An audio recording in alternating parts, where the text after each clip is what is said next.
বর্বর ও নৃশংসভাবে বিডিআর কর্মকর্তা হত্যার ইন্ধনদাতাদের অবিলম্বে দৃষ্টান্তমূলক শাস্তির দাবি করেছে দেশের ব্যবসায়ী সমাজ।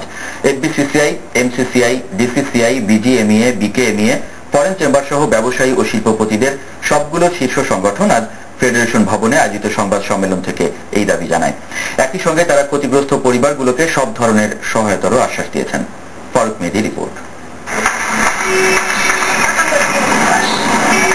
উশৃঙ্খল বিডিআর জওয়ানদের 25 ফেব্রুয়ারি বর্বর হামলা বাংলাদেশের ইতিহাসে এক কলঙ্কময় অধ্যায়ের সূচনা করেছে। এই নির্মমতা কি অধিকার আদায়ের ঘৃণ্যতম পন্থা নাকি স্রেফ গণহত্যা, এই প্রশ্ন ছুড়ে দিয়েছেন দেশের ব্যবসায়ীরা।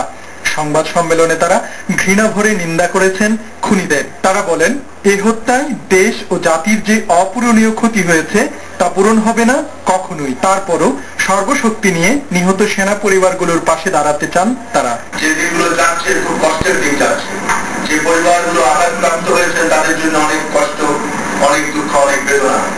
আমরা আমাদের সমস্ত শক্তি নিয়ে, সবকিছু নিয়ে এই সমস্ত পরিবারের পাশে দাঁড়াতে চাই। তার জন্য আমরা যার যার সঙ্গে প্রয়োজন, যেসব কর্তৃপক্ষের সঙ্গে প্রয়োজন, সবার সঙ্গে যোগাযোগ করব এবং আজকে আমরা নিজেদের মধ্যে এই আলোচনা করেছি। ব্যবসায়ীদের ধারণা, এর পেছনে অন্য কোনো ষড়যন্ত্র থাকতে পারে। তাদের দাবি, যত দ্রুত সম্ভব এর কারণ উন্মোচন করতে হবে। এই মতদের পেছনে আমরা সমস্ত জাতি, আমরা সমস্ত বিজনেস কমিউনিটি শক্ত হয়ে এক হয়ে দাঁড়াবো। বাংলাদেশের মানুষের সুখ দুঃখ নিয়ে আমরা কাউকে ব্রেক করতে দেব না।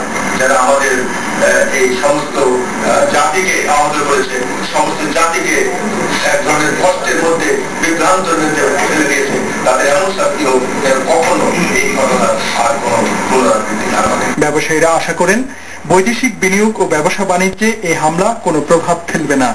তবে সরকারের দ্রুত পদক্ষেপের প্রশংসাও করেন তারা। ফারুক মেহেদী, RTV, ঢাকা। সংরক্ষিত মহিলা আসন উপনির্বাচনের